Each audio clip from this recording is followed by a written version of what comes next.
네, 이제 저희가 레위기 말씀을 마무리할 때가 된 것 같습니다. 여러분, 지난 6주 동안 오늘까지 포함해서 이제 6주간 굉장히 애쓰시고 또 어려운 말씀 함께 나누어 가느라 고생하셨는데 저는 개인적으로 이번 한 주 너무 평안한 한 주를 보냈습니다. 이제 더 이상 이 레위기 말씀을 뚫어져라 공부하지 않아도 된다는 평안한 마음이 저한테 아주 큰 평안함을 주더라고요. 근데 이 마음이 아마 우리 함께 말씀을 나눴던 분들에게도 동일하게 있지 않을까 싶었습니다. 그러니까 사실 말씀을 쭉 공부해 간다는 건 되게 즐겁고 행복한 일인데 한편으로는 그 말씀이 내 삶에 또 나의 신앙 안에 딱 적용될 때 어렵기도 하고 난해하기도 하고 또 마음이 복잡해지기도 하잖아요. 그러니까 사실 그런 과정들을 거쳐가면서 하나님의 말씀에 우리가 더욱더 가까이 가게 되는 것 같습니다. 이제 레위기 마지막 말씀을 하면서 마지막 한 절기만 딱 여러분들과 나누려고 해요. 그 절기가 어떤 절기냐? 바로 초막절이라는 절기입니다. 여러분들이 신앙생활 하시면서 초막절이라는 절기를 한 번씩은 들어보셨을 것 같아요. 그리고 이 절기가 어떠한 곳에서부터 유래했는지도 대략적으로는 좀 알 수 있으리라 생각이 됩니다. 그래서 오늘은 초막절이 어떤 의미인지, 그리고 오늘 신앙생활 하는 저와 여러분들이 이 초막절이라는 절기를 통해서 어떤 마음을 가져야 하는지에 관해서 함께 좀 말씀을 나누면 좋을 것 같습니다. 오늘 초막절에 관한 말씀이 제법 길어요. 이 말씀을 저와 여러분들이 한 절씩 교독하면서 읽으면 좋을 것 같은데요. 레위기 23장 33절에서 44절까지 말씀입니다. 개역개정 말씀으로 함께 교독하면 좋을 것 같은데요. 성경이 없으신 분들은 앞에 화면을 보시고 저와 여러분들이 한 절씩 교독하면서 읽도록 하겠습니다. 제가 33절 읽을게요. 여호와께서 모세에게 말씀하여 이르시되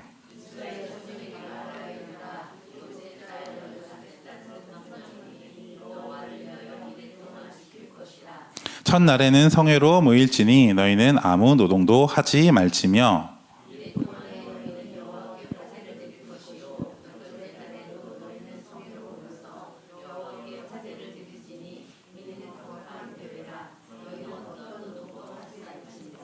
이것들은 여호와의 절기라. 너희는 공포하여 성회를 열고 여호와께 화제를 드릴지니 번제와 소제와 희생 제물과 전제를 각각 그 날에 드릴지니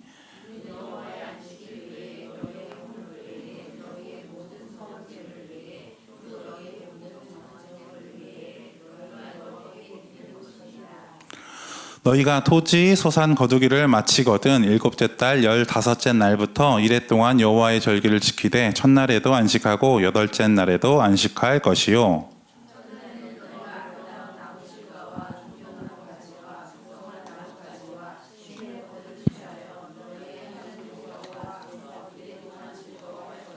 너희는 매년 이래 동안 여호와께 이 절기를 지킬지니 너희 대대의 영원한 규례라. 너희는 일곱째 달에 이를 지킬지니라.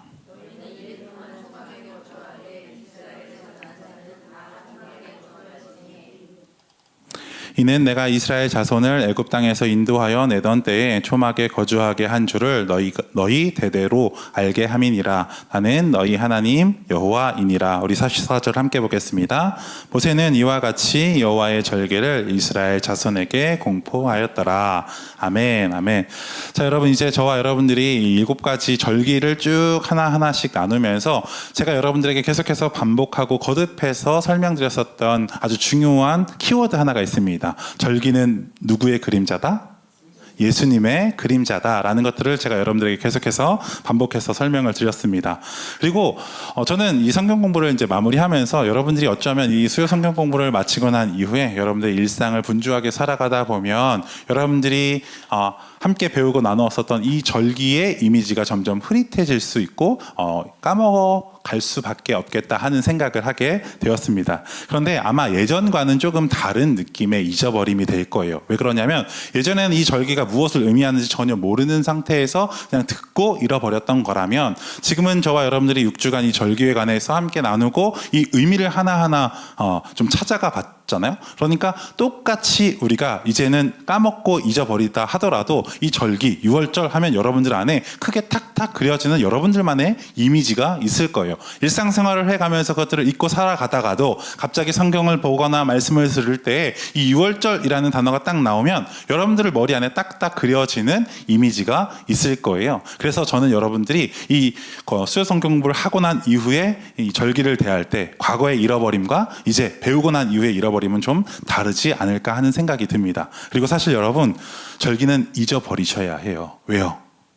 예수님의 그림자라고 제가 거듭거듭 말씀을 드렸으니까요. 그러니까 절기의 몸 되신 예수님께서 이미 이 땅에 오셔서 저와 여러분들을 위해서 해놓은 모든 일들을 이 절기의 의미 안에 담아 놓으셨기 때문에 여러분들은 절기 다 잃어버리셔도 돼요. 왜요? 예수님께서 저와 여러분들을 위해서 하신 일이 이미 구속의 모든 의미 곳곳 안에 담겨져 있기 때문에 그런 것이죠.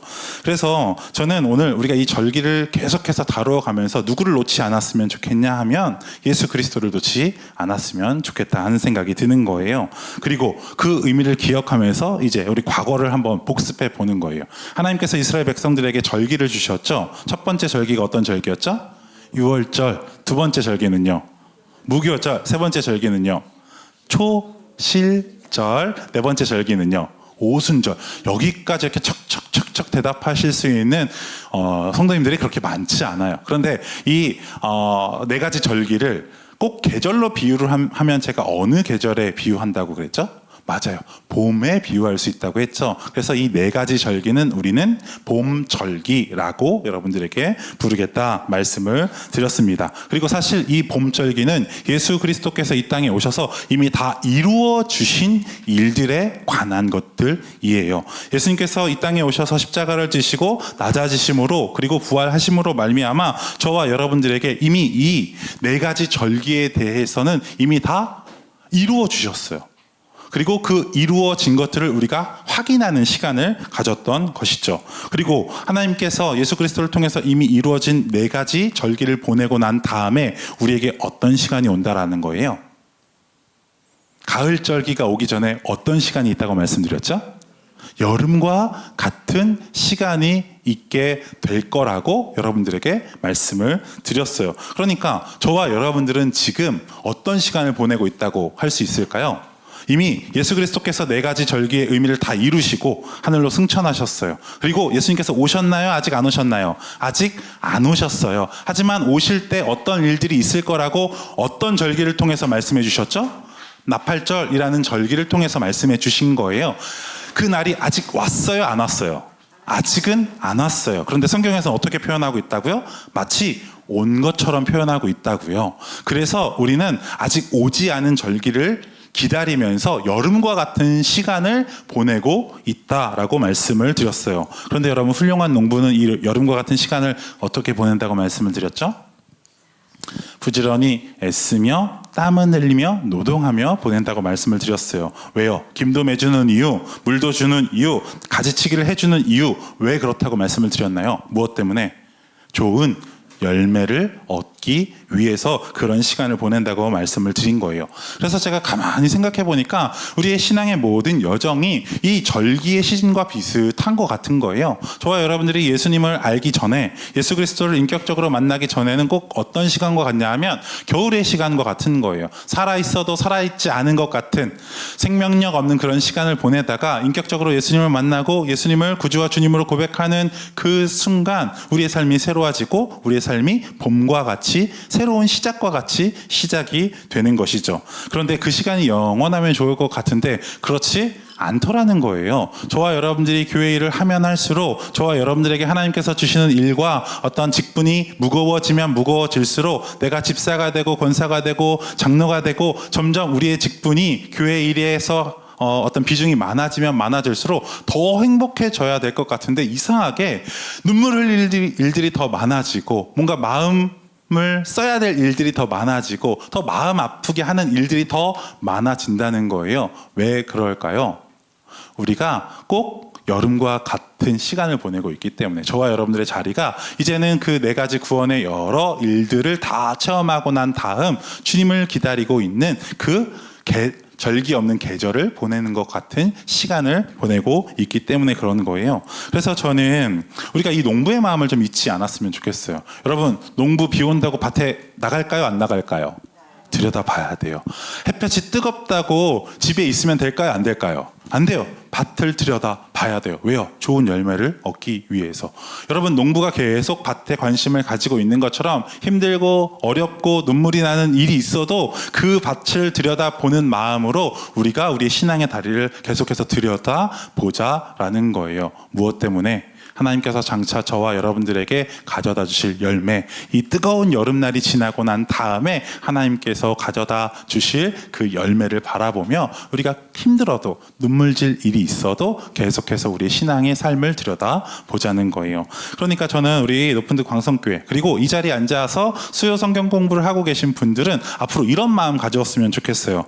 목사님, 저 교회 일 하다가 상처받았어요 라고 말하기에 앞서서 먼저 이런 생각 가져보는 거예요. 우리가 교회 일 하다가 상처받는 일이 당연하다? 아니면 이상하다?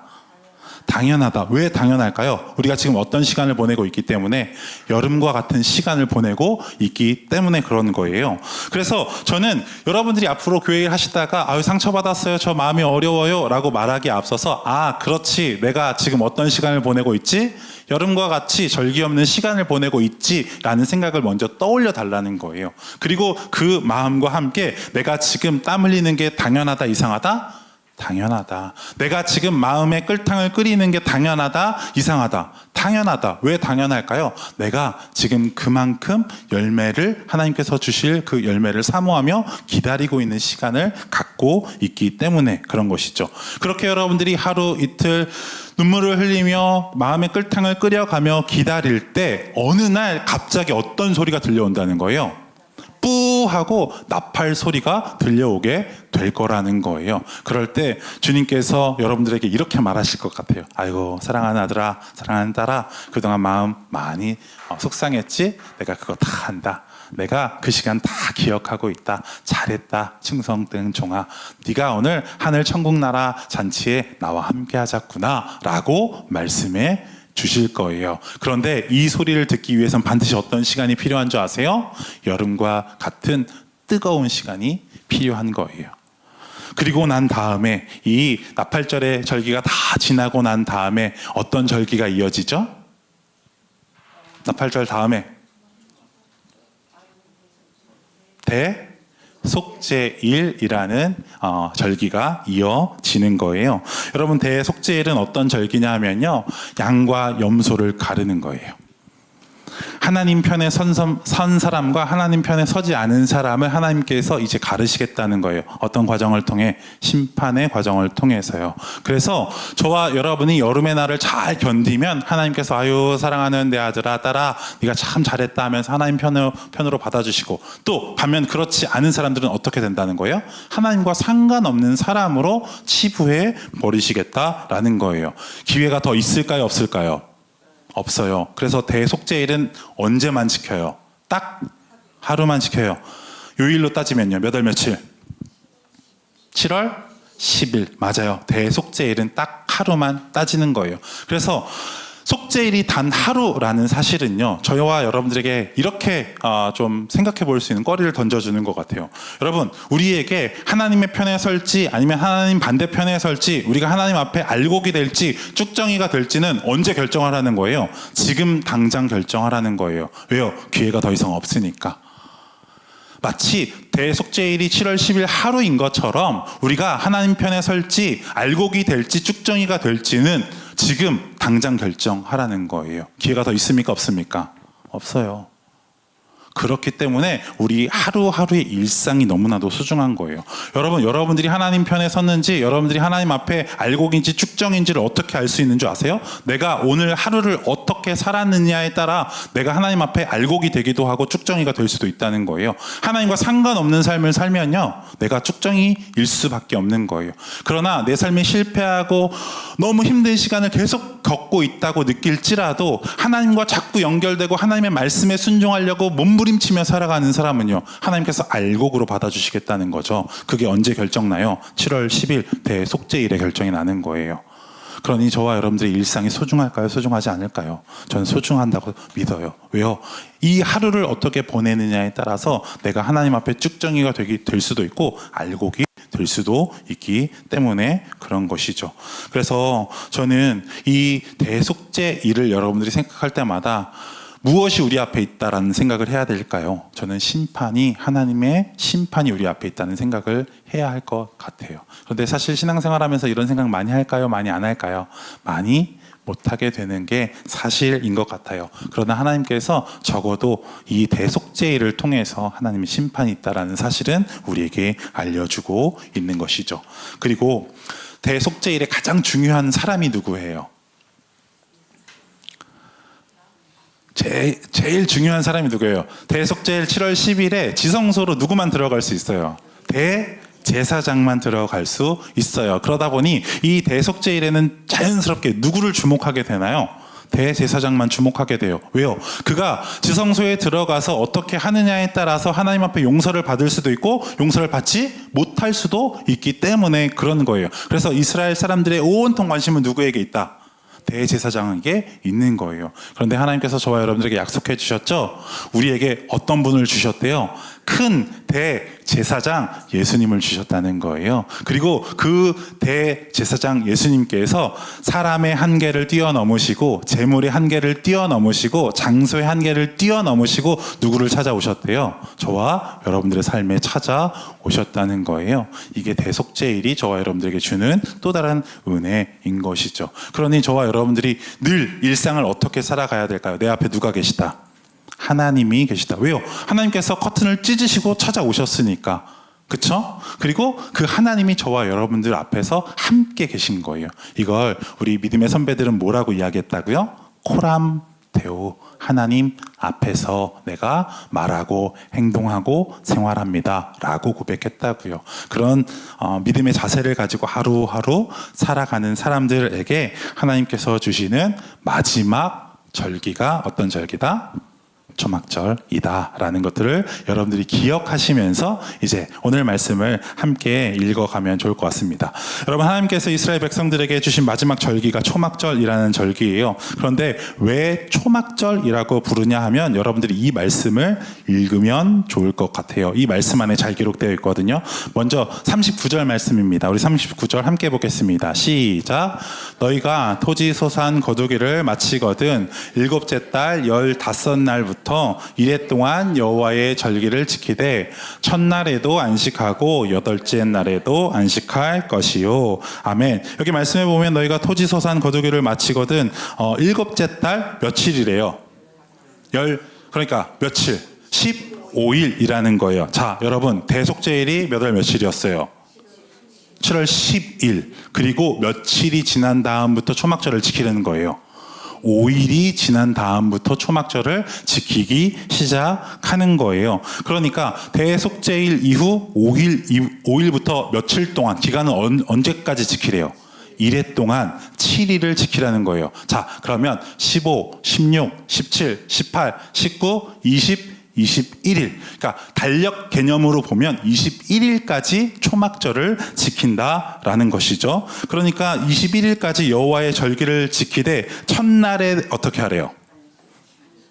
안식하고. 그리고 또 다른 표현 하나가 나오죠. 어떤 표현이 나오죠? 어떤 표현이 나와요? 첫날과 어떤 표현?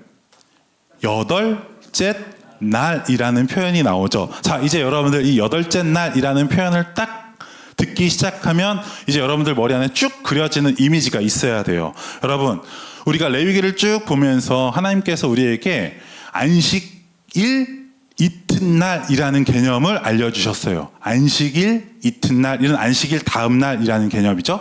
이 개념이 신약에서는 어떻게 표현되고 있다고요? 안식일 그 다음날. 그리고 이 개념을 레위기에서 또 어떻게 표현하고 있냐면 8일이라는 표현으로 쓰고 있다는 거예요. 그러니까 이 의미가 다 똑같은 거예요. 어떤 거요? 안식일 플러스 며칠? 하루를 더 지내야 된다고요. 그러니까 안식 후 첫날, 안식일 이튿날, 여덟 번째 날은 지금 뭘 가리키는 거예요? 우리가 지키고 있는 주일. 왜 주일을 가리켜요? 언제 이 날에 어떤 일이 일어났기 때문에 예수 그리스도께서 부활하신 날이 안식 후 첫날이기 때문에 그런 거예요. 그러니까 여러분 구약 안에서도 하나님은 이 8일이라는 개념을 통해서 안식일 이튿날이라는 표현을 통해서 유대인들에게 뭘 알려주고 있는 거예요. 자꾸 예수 그리스도께서 부활하실 그 부활의 날을 사인으로 계속 주고 있는 거예요. 그런데 유대인들은 이 사인을 계속해서 이해를 못하고 아직도 누구를 기다리고 있어요? 메시아를 기다리고 있는 것이죠. 그런데 여러분, 이 참 구약 성경을 읽다 보면 참 재미있어요. 하나님께서는 계속해서 예수님의 힌트를 주고 있어요. 그리고 그 예수 그리스도께서 어떤 일을 하실지에 대한 힌트도 주시고 부활이 어떠한 의미인지도 부활이 언제 있을지도 자꾸 힌트를 주고 있다고요. 정작 누구만 몰라요? 하나님의 말씀을 믿음으로 받지 않는 사람들만 몰라요. 여러분 이 여덟째 날이라는 표현 안에서 이 날이 어떤 날을 상징한다 라고 벌써 딱 그려 넣으셔야 돼요. 하나님께서는 안식일에 모든 창조를 마치시고 제7일째 되는 날 쉬셨어요. 그러나 예수 그리스도께서는 구원의 모든 일을 마치시고 그 다음날 이제 우리에게 새로운 안식을 허락해 주시는 거죠. 이 8번째 날의 개념을 아직도 유대인들은 모르고 있어요.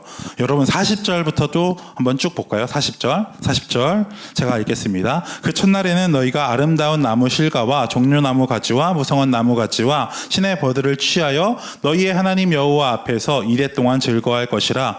너희는 매년 이레 동안 여호와께 절기를 지키되 너희 대대의 영원한 규례라. 너희는 일곱째 달에 이를 지킬지니라. 아멘. 우리 42절은 함께 보도록 하겠습니다. 함께 보겠습니다. 시작. 너희는 이레 동안 초막에 거주하되 이스라엘에서 난 자는 다 초막에 거주할지니라. 아멘. 여러분 이 초막절이 왜 초막절이라고 불리냐 하면 바로 이 표현 때문에 그런 거예요. 여러분 모든 사람이 이스라엘 백성들이 어떻게 해야 된대요? 네. 그런데 참 재미있죠. 그들에게 집이 있었을까요? 없었을까요? 아직은 없어요. 그러나 집이 있게 될 거라는 거예요. 그러면 그 집에서 좋은 집에 사는 사람이든 나쁜 집에 사는 사람이든 이 절기를 지킬 때는 어떻게 해야 된다는 거예요. 그 집에 있지 않고 다 초막을 지어야 된다는 거예요. 그리고 며칠 동안 거기서 살아야 된다는 거예요.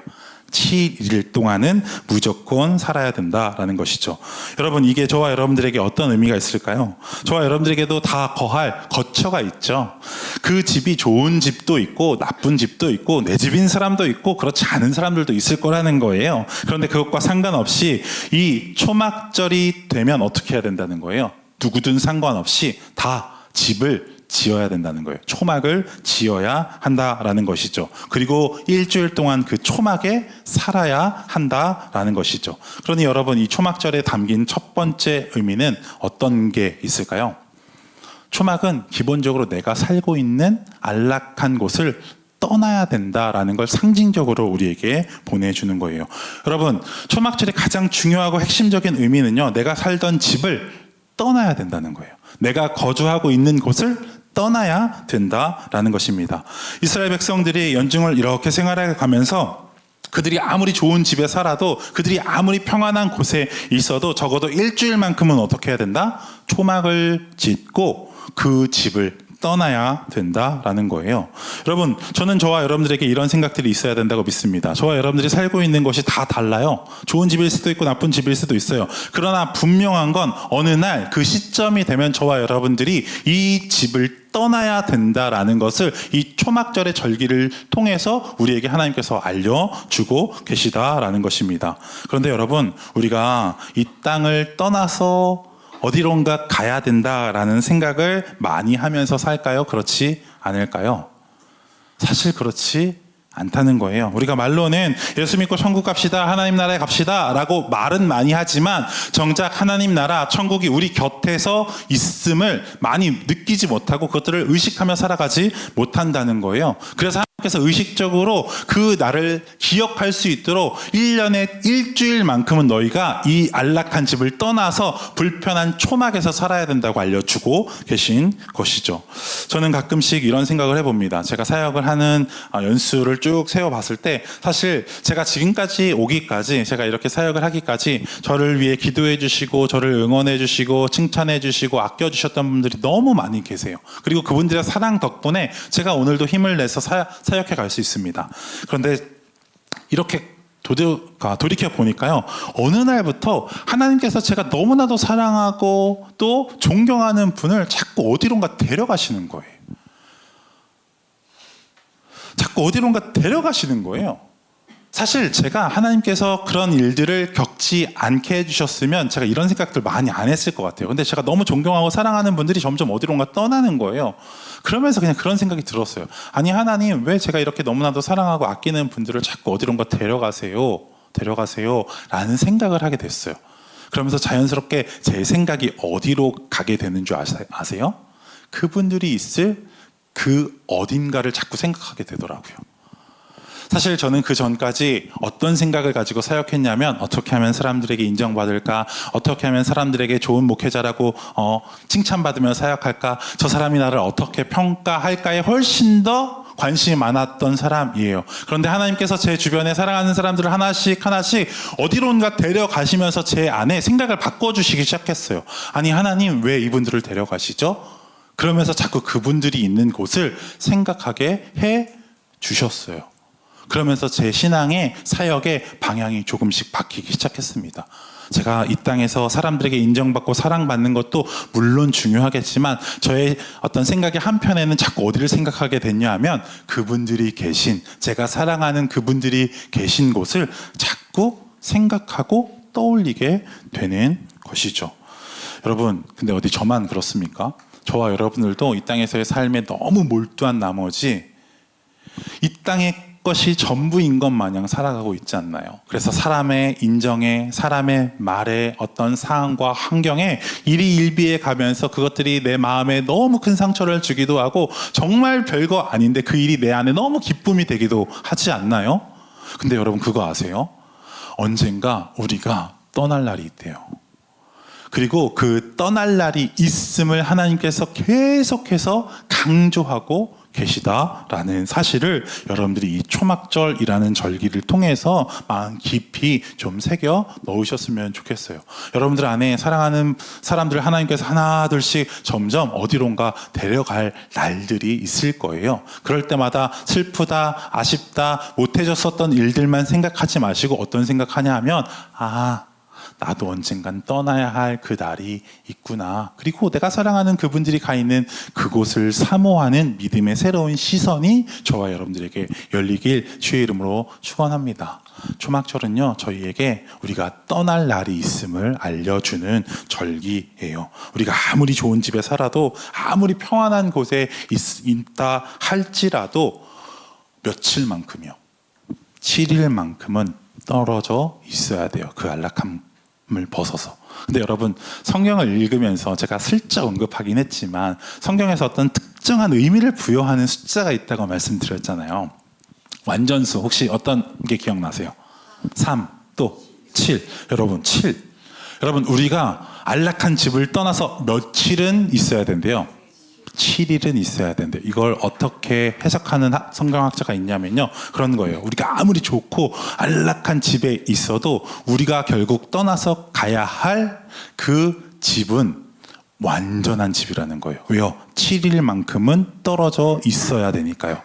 하나님께서 저와 여러분들을 위해 예비해 두신 집은요, 아무리 이 땅의 집이 좋고 아무리 편해도 그 집만은 못하다는 거예요. 그 의미를 7이라는 숫자를 통해서 숨겨 놓으셨다고 보는 학자들도 있어요. 저는 매우 타당하다고 봅니다. 왜요? 우리가 갈 하나님 나라 천국은요, 적어도 이 땅에서의 삶과는 비교되지 않을 만큼 다른, 질적으로 양적으로 다른 곳이기 때문에 그래요.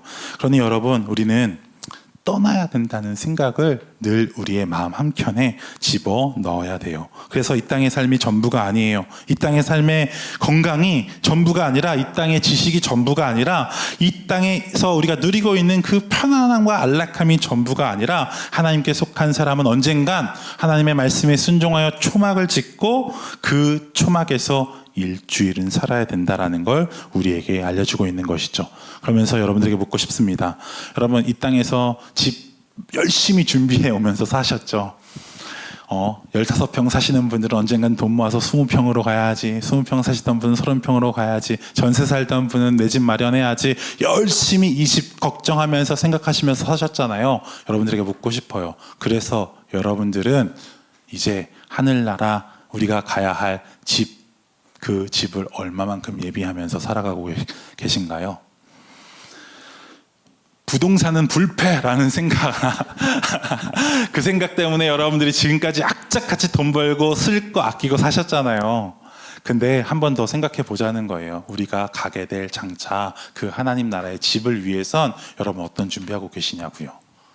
이 초막절의 의미에 우리가 여기까지 생각해 보면 좋겠다 하는 생각이 듭니다. 여러분 누가복음에 보면 예수님께서 어떤 한 부자를 어떻게 표현하시냐면 어리석다고 표현해요. 근데 왜 어리석다고 표현하는지 한번 잘 들어보셔요. 예수님께서 이 한 부자에게 이렇게 말씀하시는 거예요. 이 부자가 1년 동안 열심히 농사를 지었는데 정말 너무 그냥 대박이 난 거죠. 너무 풍년이 든 거예요. 그래서 어느 정도로 풍년이 들었냐면 자기가 가지고 있는 모든 창고에 다 곡식을 넣어도 다 넣지 못할 만큼 풍년을 맞이한 거예요. 그래서 창고를 더 짓고 그가 모든 곡식을 창고에 넣어놓고 이제 뭐라고 말하냐 하면, 야 이제 이 정도면 됐다. 내가 먹고 마시며 즐기자라고 이야기를 해요. 그런데 그런 부자에게 예수님께서 뭐라고 말씀하시냐면, 아이 어리석은 사람아, 만약에 오늘 밤에 하나님이 너를 데려가시면 이라고 말하세요. 그런데 이 어리석다라는 표현은 아주 나이스한 표현이에요. 근데 원어적인 의미로 가지고 표현하자면 야 이 멍청한 사람아, 야 이 바보 같은 사람아 라는 의미에 가깝대요. 근데 여러분 한번 생각해 보는 거예요. 여러분 우리 주변에 이렇게 부자가 된 사람 있으면 여러분 부러워요, 안 부러워요? 아유, 저도 부러워 죽겠어요. 그냥 저한테 뭐 주식으로 돈 벌었다, 뭐 부동산으로 돈 벌었다 그러면 하지도 마셔요. 왜? 너무 배 아파. 너무 부러워. 너무 부러워. 그런데 하나님께서 그 부자에게 이렇게 말씀하시는 거예요. 야, 이 어리석은 사람아, 야, 이 바보 같은 사람아 라고 말하는 거예요. 여러분 한번 생각해 보는 거예요. 왜 그러면 예수님께서 그 부자에게 바보 같다고, 어리석다고 말씀하셨을까? 여러분, 그가 그렇게 많은 것들을 번 게, 그러니까 추수하게 된 게 잘못된 일인가요? 저는 그렇게 생각 안 해요. 그러면 여러분, 그가 그렇게 창고를 많이 지어서 미래를 위해 비축해 놓고 이제 즐기자는 이 태도가 잘못된 건가요? 여러분, 우리의 로망이잖아요. 그렇죠? 여러분, 노만 되어 있으면 사실 여러분들 다 쉬고 싶고 놀고 싶고 누리고 싶지 열심히 애쓸 사람 그렇게 많지 않을걸요? 저도 그게 잘못됐다고 생각하지 않아요. 그런데 왜 하나님은 이 사람에게 야, 이 바보야 라고 이야기했을까요? 그가 재테크를 잘해서 노후도 준비해놓고 그가 농사를 잘 져서 다 준비해놓고 나는 내년부터 어떻게 쉬고 어디로 놀러가고 이런 계획도 다 짜더라도 그에게 뭐가 준비되어 있지 않았기 때문에, 하나님이 준비되어 있지 않았기 때문에 예수님은 지금 이 사람에게 야, 이 멍청한 사람아, 오늘 밤에 하나님이 너의 영혼을 딱 데려가시면 그 네가 그렇게 애지중지 아껴 썼던 재물이 누구 것이 되겠느냐라고 물으시는 거죠. 저는 이 말씀이 오늘 이 레위기 강의를 준비하면서 제게 하나님께서 이렇게 물으시는 것 같았어요. 수상아, 네가 이 땅의 것들을 바라보면서 그렇게 마음에 끓탕을 끓였니? 네가 그 작은 돈 한 푼 몇 푼 때문에 그렇게 마음이 졸였니? 네가 이 땅의 것들을 얻으려고 그렇게 부단히 애썼니? 그런데 만약에 내가 오늘 밤 너를 내게로 오너라 라고 말하면 이게 누구 것이 될 것 같으니? 라고 물으시는 것 같은 거예요. 그러면서 제가 그동안 재정 때문에 마음 아팠었던 거, 그동안 제가 여러 물질로 인해서 어려움 당했었던 것들이 정말 주마등처럼 막 스쳐가면서 그래, 사실 내가 그거 준비하려고 이렇게 열심히 일하는 것처럼 보여도 하나님께서 이 말씀을 통해서 하나님이 내 안에 잘 준비되었는지 점검해 보라고 말씀하시는 것 같더라고요. 저는 여기 계신 분들은 적어도 노후 준비는 잘해 두셨으리라 생각하고 그래야 된다고 생각해요. 그러나 그와 함께 우리가 놓치지 않아야 될 것 하나 있죠. 하나님이 우리 안에 잘 준비되어 있어야 돼요. 하나님을 향한 믿음이 우리 안에 잘 정리되어 있어야 되고, 하나님을 향한 그 사랑의 마음이 우리 안에 잘 남아 있어야 돼요. 왜요? 언젠간 우리가 떠날 날이 있기 때문에 그런 것이죠. 하나님은 이스라엘 백성들에게 이 초막절을 통해서 알려주시는 것 같아요. 언젠간 꼭 나의 시간이 올 것이다. 그리고 너희가 있는 그 안락하고 편안하다고 느꼈던 그 보금자리를 떠나야 할 시간이 있을 것이다 라는 메시지를 주고 있는 것 같아요. 그리고 저와 여러분들에게도 동일한 것 같습니다. 여러분, 저와 여러분들이 떠날 날이 있대요. 그리고 그 날을 준비하라고 말씀하시는 것 같습니다. 여러분, 이 초막절 첫 번째 의미, 우리에게 떠남이 있다라는 사실을 기억하는 저와 여러분들 되시길 주의 이름으로 부탁드립니다. 두 번째, 초막절이 주는 두 번째 의미는,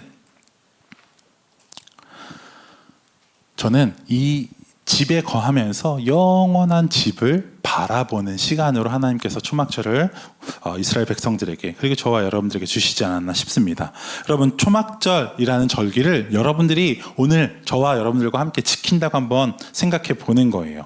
여러분, 이거는 좀 뭐 개성과 취향을 탈 수 있는 문제이기도 한데요. 이제 5월달, 5월 중순 말을 향해 가고 있잖아요. 그럼 이제 여러분들 가정 안에서 슬슬 어떤 이야기가 나오나요?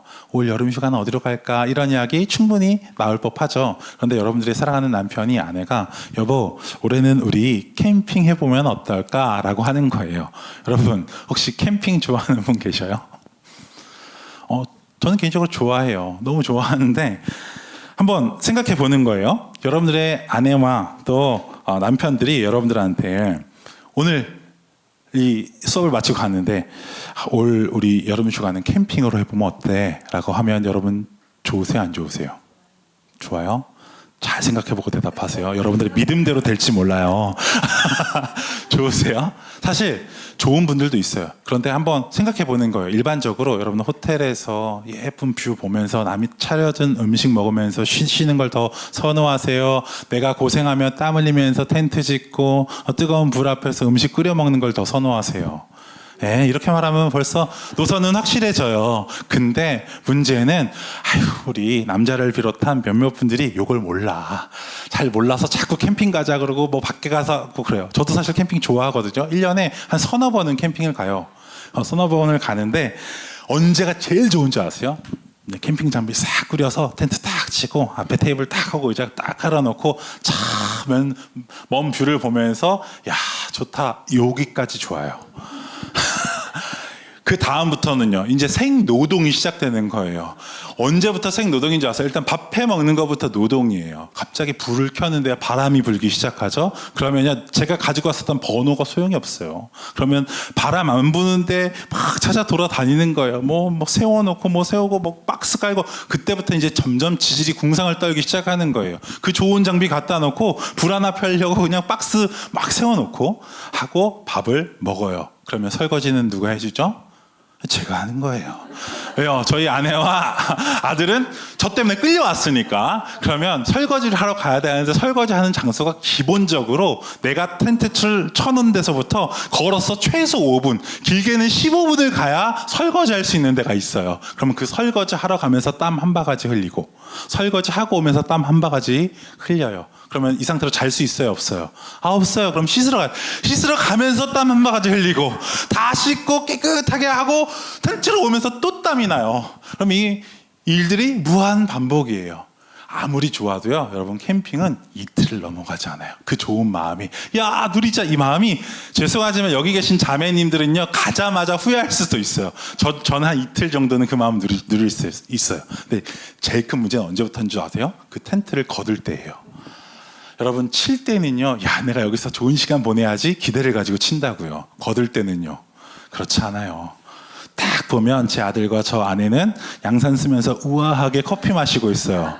그럼 장갑 끼고 땀 흘려야 되는 건 누구만 해야 될까요? 저만 하는 거예요.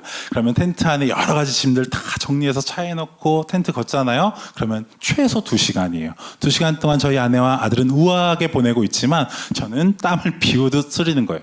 그리고 차에 넣는데요, 안 들어가요. 캠핑짐이 얼마나 많은지. 분명히 쌓아올 때는 차에 잘 넣어왔거든요. 이상하게 꾸려서 다시 차에 넣으면 안 들어가요. 그러면 그때부터 야, 네 무릎에 하나 얹자. 그러면 왜 이걸 내 무릎에 앉아야 돼? 그러면서 뭐 난리가 나죠. 여러분, 텐트에서 지내는 시간은요 아무리 좋아도 이틀 넘어가지 않아요. 그런데 여러분, 여기서 며칠 지내야 된다고요? 7일을요. 한번 생각해 보는 거예요. 여러분, 그 텐트에서 지내면 지낼수록 자꾸 어디 생각이 날까요? 네, 집 생각이 나는 거예요. 여러분, 그럴 때 우리가 한번 생각해 보자고요. 여러분, 이 텐트에서 지내는 이스라엘 백성들이 어디 생각했을까요? 내가 살던 그 편안한 집, 아무리 집이 작고 뭐 볼품 없어도 적어도 어디보단 좋다? 이 초막보단 좋으니까 자꾸 집 생각을 했었던 거겠죠. 그러면서 하나님께서 이렇게 말씀하시지 않았을까요? 얘들아, 너희가 기억해야 할 두 가지 사실이 있단다. 여러분, 니들이 아무리 이 땅의 삶이 좋아도 언젠간 떠날 날이 있어. 그리고 그 불편한 텐트에서 초막에서 일주일을 지내면서 아무리 여기가 편하고 낭만적이어 보여도 어디가 좋단다? 내 집이 좋단다 라는 걸 이 초막절을 보내면서 알려주신 거예요. 그런데 여러분, 사실 우리가 돌아가야 할 그 집이 참 좋아요. 근데 참 재미있게 예수님께서 오셔서 하셨었던 여러 표현들 중에 자꾸 어떤 표현이 있는 줄 아세요? 집 이야기가 있어요. 집 이야기가.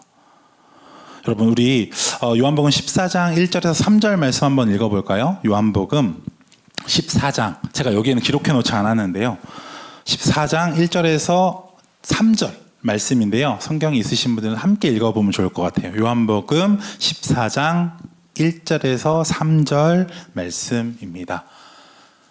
14장 1절에서 3절 우리 함께 보도록 하겠습니다. 시작. 너희는 마음에 근심하지 말라. 하나님을 믿으니 또 나를 믿으라. 내 아버지 집에 거할 곳이 많도다.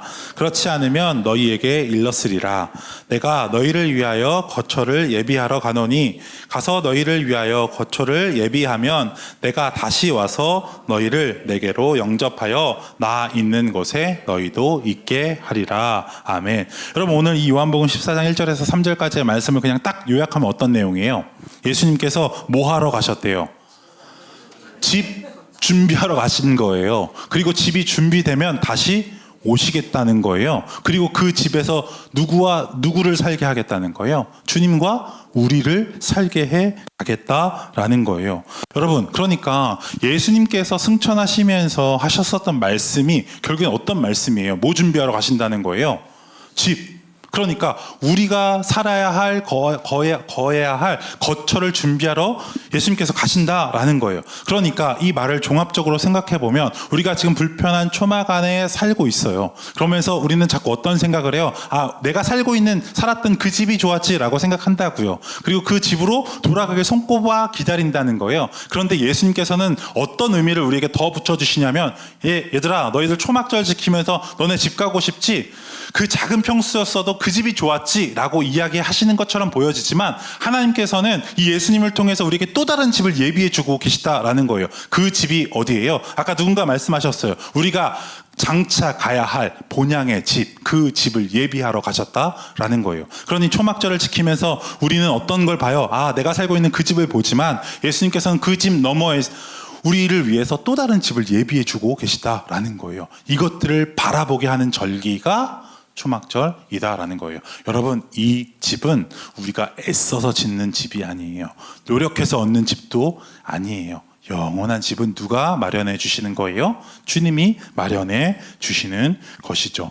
이 집을 여러분들이 사모하셨으면 좋겠어요. 사실 이제 점점 여름 시즌이 다가오면 많은 분들이 휴가를 가잖아요.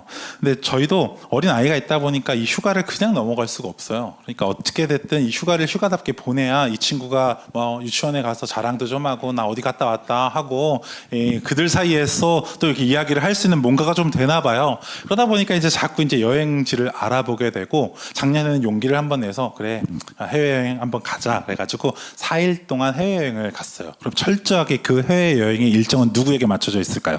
이 애기한테 맞춰져 있는 거예요. 어딜 가면 어떤 수영장이 있고, 어딜 가면 이 아이가 좋아하는 뭐가 있고, 어딜 가서 뭘 보면 이 아이가 좋아하고, 온통 이걸로만 4일의 일정을 꾸렸다고요. 그리고 나서 이제 출발하고 잘 누리고 인천공항에 떨어져서 이제 캐리어를 끌고 이제 저희 집으로 딱 왔어요. 틱틱틱틱 비밀번호를 딱 열고 문을 딱 열었는데, 저희 아들이 했던 말이 저희 아내와 저를 주저앉게 만들었어요. 이야, 6살 난 아들이 뭐라고 이야기하냐면, 틱틱틱틱 딱 문 딱 열리니까, 아, 집이 제일 좋다. 근데 여러분 사실 우리가 아무리 좋은 여행지 갔다 와도 우리가 집 버튼 누르면서 하는 말이 그거 아니에요? 여러분 집이 제일 좋지 않으세요? 아무리 좋은 외국 유럽 여행 갔다 와도요, 어디 휴양지 갔다 와도요, 집이 제일 좋아요. 근데 이걸 6살짜리 애가 하니까 힘이 쭉 빠지면서 기운이 쏙 빠지는 거예요. 내가 뭐 때문에 이런 고생을 했나 하는 생각도 들기도 하고. 근데 제가 아내랑 밤에 짐 정리하면서 그런 생각을 하게 된 거예요. 이 6살짜리 꼬마애도 아는 거예요. 어디가 제일 좋다는 거. 여러분, 하나님께서 저와 여러분들을 위해 예비해 두신 집이요, 제일 좋을 거예요. 제일 좋을 거예요. 그러니 여러분, 우리가 이 땅에서 자꾸 어디를 바라봐야 될까요? 네, 하늘을 바라보자고요. 근데 우리는 자꾸 닭 같은 삶을 살아. 그냥 이 땅에서 살만 어떻게 해볼까 하면서 그냥 이 땅에서 살면 좋아가면서 이것만 보면서 산다고요. 그러니까 피곤하고 지치고 눈물 나고 어려운 일도 있는 거예요. 그렇게 살아가는 저와 여러분들을 향해 예수님이 뭐라고 말하냐면, 야, 이 어리석은 자들아, 이제 좀 눈을 들어서 하늘을 좀 봐라. 이제 눈을 들어서 영원한 집을 좀 사모해라. 그 집이 있음을 기억하며 너희들의 시선을 이 땅이 아닌 영원한 집을 바라보는 시선으로 좀 바꾸어 가라 라고 알려주시는 절기가 어떤 절기다? 초막절이다 라는 거예요. 여러분, 우리 한 구절만 더 볼까요? 요한계시록 21장이에요. 요한계시록 21장 1절부터 4절인데 이 말씀 우리가 사실 요한계시록은 잘 안 찾게 되니까 한번 찾아보자고요. 21장 1절에서 4절 말씀, 과연 이 영원한 본향을 과연 예수님만 말씀하셨을까? 21장 1절에서 4절 말씀입니다. 우리 함께 다 찾으셨으면 한 목소리로 읽어보도록 하겠습니다. 함께 보겠습니다. 시작. 또 내가 새 하늘과 새 땅을 보니 처음 하늘과 처음 땅이 없어졌고 바다도 다시 있지 않더라. 또 내가 보매 거룩한 성 새 예루살렘이 하나님께로부터 하늘에서 내려오니 그 준비한 것이 신부가 남편을 위하여 단장한 것 같더라. 내가 들으니 보좌에서 큰 음성이 나서 이르되, 보라, 하나님의 장막이 사람들과 함께 있음에 하나님이 그들과 함께 계시리니 그들은 하나님의 백성이 되고 하나님은 친히 그들과 함께 계셔서 모든 눈물을 그의 눈에서 닦아주시니 다시는 사망이 없겠고 애통하는 것이나 곡하는 것이나 아픈 것이 있지 아니 다 지나갔음 이러라. 아멘. 여러분, 우리가 초막절을 지키면서 이 요한계시록 말씀 우리가 꼭 붙들었으면 좋겠어요. 여러분, 여기에 보면 저에게 참 위로가 되는 건요, 예수님께서 이 땅에 다시 오실 때 이 땅의 것들이 다 사라진대요. 그리고 처음 것도 다 없어진대요. 그리고 어떤 표현이 자꾸 나오냐면 새 하늘과 새 땅, 새 예루살렘의 이야기가 나와요. 그리고 결국에는 그곳에 우리가 거하게 될 텐데 그곳에는 눈물도 없고 사망도 없고 애통하는 것이나 곡하는 것, 아픈 것도 없대요. 그런 곳에서 누가 살겠다는 거예요? 예수 그리스도를 주와 구주로 고백하는 저와 여러분들이 살게 될 거라는 거예요. 여러분, 우리가 아무리 이 땅에서의 삶이 좋아도 우리 건강 염려해요, 안 해요? 해요. 여러분, 우리가 이 땅의 삶이 아무리 평안하고 좋아도 먹고 살 문제, 자녀 걱정해요, 안 해요?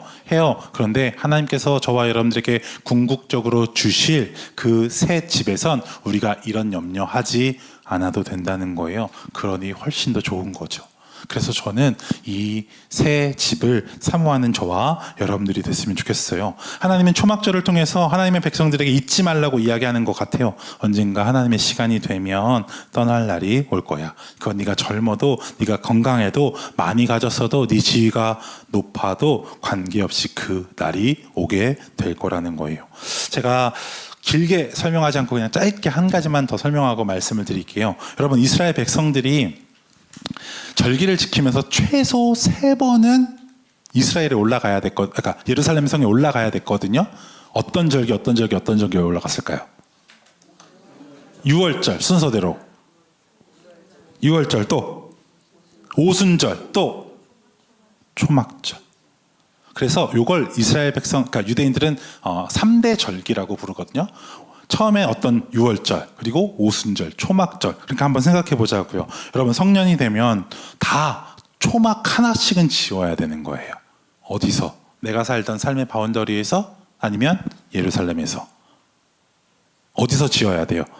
내가 살던 지역에서 지어야 돼요? 아니면 예루살렘에서 지어야 돼요? 왜요? 3대 절기, 초막절은 반드시 어디서 지켜야 되니까? 예루살렘에서 지켜야 되니까. 한번 생각해 보자고요. 여러분, 집 지어야 될 거 바리바리 싸들고 가야 될까요? 아니면 거기서 대충 얻어서 지을 수 있을까요? 적어도 어느 정도는 싸들고 가야 돼요. 살 수 있는 것도 분명히 있었겠지만 기본적인 것들은 어느 정도 가지고 가야 돼요. 매우 힘든 노동이겠죠. 여러분, 이게 뭘 의미할까요? 언젠간 반드시 우리는 가서 집을 지어야 된다는 거예요. 적어도 1년에 한 번 그런 노동은 꼭 해야 되는 것처럼 말이죠. 그런데 그 집 아무리 잘 지어봐도, 아무리 예쁘게 꾸며놔도, 아무리 좋게 갖고 가도 뭐보다 못하다는 거예요. 내가 살고 있는 집만도 못하다는 거예요.